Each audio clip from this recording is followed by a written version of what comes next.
welcome to another edition of WTN-TV Informer. I am Desiree Mago. Let's take a look at what's making the news. The police force of St. Martin has launched its end-of-the-year operation. This is a customary as the men in blue point in some extra hours to keep our streets safe for the busy season. Police spokesman Ricardo Hansen says the public can feel at ease as the police force will be working towards more safety. The end of the year, 2011, is coming. The cruise season is here. The arrival of mega yachts, the arrival of and departures of more flights, whether they are commercials or private flights, will be increasing as the year is coming to an end. And St. Martin this year is expecting a very busy tourist season. At the end of each year, which is customary to the police department, we will conduct general controls all over the island. And as of today, which is November 24th, these controls have started. The police department will be going out in full force. Of course, we will be looking forward to working with other departments such as the Custom Department and the Coast Guard to combat any type of criminal activity that is taking place during this time of the year. The purpose of these controls is to increase the visibility of the police on the streets and to create a sense of security and safety to the visitors to the island and, of course, to the community at large. This year is a new challenge for the police force of St. Martin, but even though that the police force is lacking in capacity, manpower, a plan has been put in place to have all areas get the necessary attention. There will definitely be an increase in the visibility of the men in blue. The police department will have patrols on foot, bicycle patrols, and car patrols controlling areas where tourists visit regularly. So there will also be an increase in patrols in the neighborhoods on the island. So it will be a lot of patrols for the tourist area and also patrols in the areas where the local people live. So the Custom Department will be checking the harbor and the airport and for illegal items in and out of the island, and of course the Coast Guard will be patrolling the waters to make sure that no illegalities are taking place on our shores. The police department will also be focusing on areas such as Phillipsburg and the cruise facilities where gypsies or illegal transportation is taking place.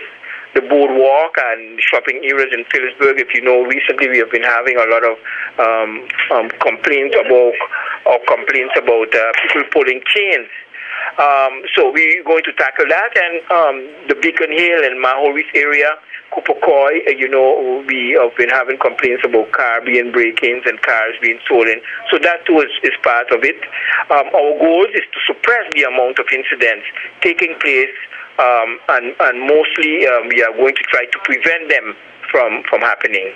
There will also be some possible street closures and traffic diversions in the Phillipsburg area to allow the shoppers to shop in a more relaxed manner. All changes with regard to traffic will be announced to the public, of course, at a later date. And parking in Phillipsburg is, as we know, very limited, and the general public is hereby advised to temporarily use maybe the ring road as a public parking area. So the police department is asking the general public, of course, to give these officers that are carrying out these controls all the necessary cooperation so that they can do the job the way they have to and provide the best safety for everyone. Now, has a name been formed for this special operation, Mr. Henson? Well, yes, we have a name, and we call it this December Offensive 2011. That means to say that we are going to go on the offensive. We are going to be tackling many issues in regards to safety and crime during these holiday seasons. As far as the new recruits and also the BAFPOL group, how will they fit in this operation? Well, we didn't finalize everything yet, but we hope to have them also taking part in these controls by having them perform part of the duties that the police officers are carrying out, so that they will be helping along with the police officers that we have presently. This Friday, the government will be organizing an integrity seminar at the Sonesta Maho Beach Resort. The government is working on making an integrity policy. However, much discussion has to take place before it is materialized. Prime Minister Sarah Westcott Williams in the Council of Minister press briefing. It has also been reported that on this Friday, we will be having an integrity vision meeting. And the intention of that meeting, after projects like a survey has taken place, it is the intention of this meeting now to bring stakeholders together and talk about our vision for integrity. How do we move forward now? What are some of the key elements that we would like to see as part of our integrity vision? That is going to take place for a large part of the day on Friday at the Sonesta Great Bay Hotel. And as I said, at the end of the meeting, it is expected that, first of all, we determine clearly what is integrity, as that is a very broad term. What are our goals, visions, and ambition? What are the options when deciding on a strategy for integrity management and organization? And what instruments or tools or a mixture of these are necessary to implement that strategy? And then how do we go about implementing that strategy? This whole matter of integrity is, you had a program going on some time ago, strengthening the civil service. Is this integrity program linked to that? Without a doubt. Without a doubt. It's in fact an ongoing project of which you have seen, firstly, as I said before, the survey, the evaluation of that survey, and now we're going into speaking with stakeholders about how to move forward. And coming to the European Union, Prime Minister, have your government been able to identify possible European funding for projects for St. Martin, financing for St. Martin, bearing in mind that most European funding can be applicable or possible if that project is considered to be a regional one? That is true, and we have identified some of those.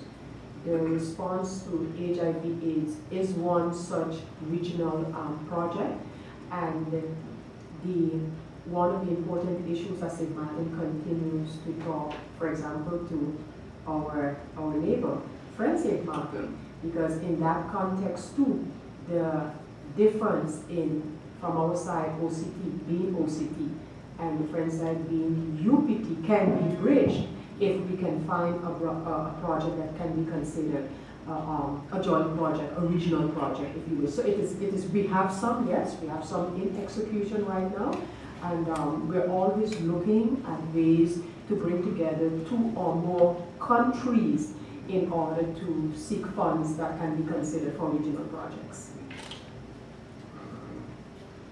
Education and health.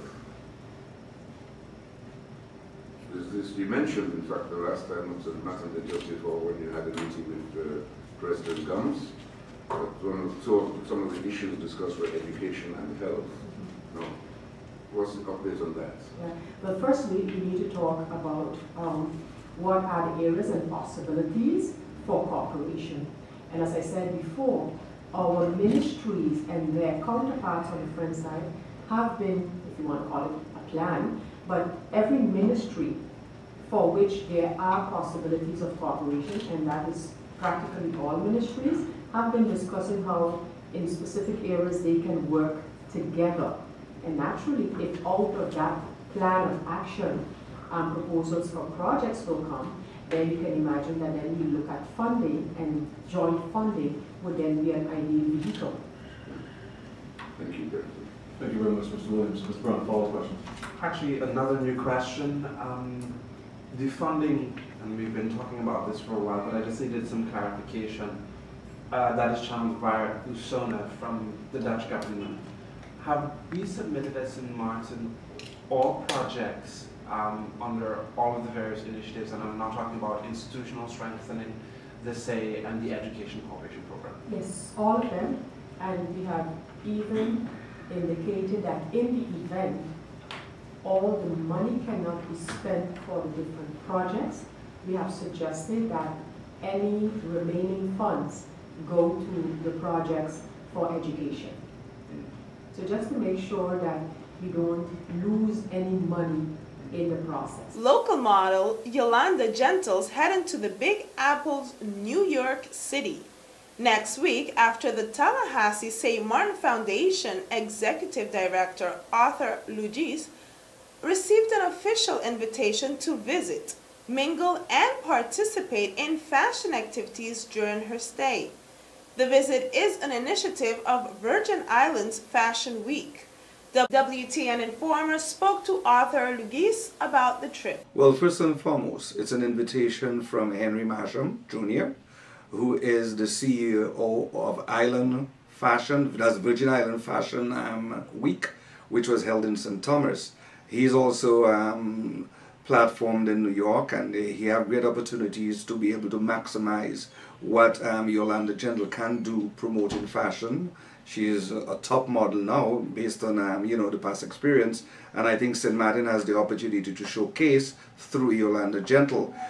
She will be meeting with government officials there, the hospital. She'll be meeting with many fashion designers. She will be going on a tour that I think it will be the biggest experience of her life.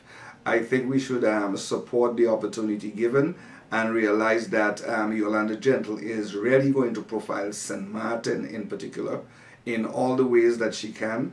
I think as a person, I have met her, I have seen her perform, and I think in Yolanda Gentle we have a very good product in being able to promote St. Martin. Now, during the trip in New York, will the foundation also look for other ways to Yolanda to actually promote the island, besides New York, maybe the different states or maybe the rest of the world? Well, basically, the opportunity given to us as a foundation, based on what Alexander Blaze did here when he came to St. Martin, to offer us the opportunity for Yolanda Gentle to even get involved at that level. I think you could see sometimes when things are presented to you, they say, when life hands you lemon, make lemonade. And I think that's exactly what we are doing. We have been given an opportunity. She is a good product for that opportunity. And we're going to maximize what we can do, not only to promote her in New York, but to promote her globally. Because based on what experience we have had in St. Martin and in St. Thomas, we were able to identify one thing. She is well liked on stage. She is well liked because of her attitude. She's a very flamboyant going person, simple to talk with, very cooperative in many different ways. So I think as a model coming out of St. Martin, that this will make a difference when it comes to giving her the opportunity. And we are going to take her to Tallahassee. And I didn't tell you, but we also have an invitation for you to go to Tallahassee to do a presentation there. So, you know, I think one of the things that we are doing is profiling the people in St. Martin that can make a difference for St. Martin. You say Country St. Martin? I think Country St. Martin should start looking at the people that can make a difference. And this is just only the starting point. We have many other people in St. Martin that we are going to be profiling. So for us, we will use Yolanda Gentle. We will manage Yolanda Gentle as someone that can make a difference, not only for herself and for St. Martin as a country, but also for young people that has the intention or wants or has the dream to be part of the model and fashion industry. GEBE recently launched its new website with a short presentation and demonstration to GEBE staff. The website is designed with the client in mind and is geared towards providing all information about GB that a client would need.